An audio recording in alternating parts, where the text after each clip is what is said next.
ನಮಸ್ಕಾರ ಎಲ್ಲರಿಗೂ. ಇಂದು ಸಂಧಿಯ ವಿಧಗಳನ್ನು ತಿಳಿಯೋಣ.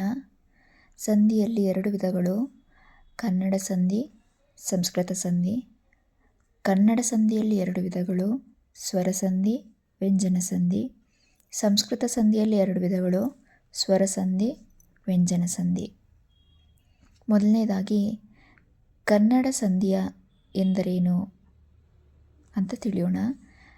ನಾನು ಹೇಳಿದ್ದೆ, ಸಂಧಿಯಲ್ಲಿ 2 ಪದಗಳು ಬರುತ್ತೆ: ಪೂರ್ವ ಪದ, ಉತ್ತರ ಪದ.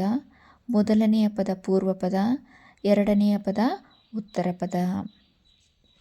ಕನ್ನಡ ಸಂಧಿ ಎಂದರೆ ಪೂರ್ವ ಪದದಲ್ಲಿ ಕನ್ನಡ ಪದ, ಉತ್ತರ ಪದದಲ್ಲಿ ಕನ್ನಡ ಪದ ಇದ್ದರೆ ಅದನ್ನು ಕನ್ನಡ ಸಂಧಿ ಎನ್ನುತ್ತೇವೆ.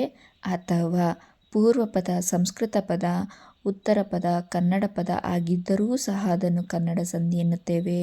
ಅಥವಾ ಪೂರ್ವ ಪದದಲ್ಲಿ ಕನ್ನಡ ಪದ, ಉತ್ತರ ಪದದಲ್ಲಿ ಸಂಸ್ಕೃತ ಪದ ಇದ್ದರೆ ಅದನ್ನೂ ಸಹ ಕನ್ನಡ ಸಂಧಿ ಎನ್ನುತ್ತೇವೆ. ಎರಡನೆಯ ವಿಧ ಸಂಸ್ಕೃತ ಸಂಧಿ ಎಂದರೇನು?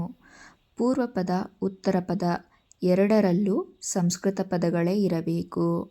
ಪೂರ್ವ ಪದ ಸಂಸ್ಕೃತ ಪದವಾಗಿರಬೇಕು, ಉತ್ತರ ಪದವೂ ಸಹ ಸಂಸ್ಕೃತ ಪದವಾಗಿರಬೇಕು.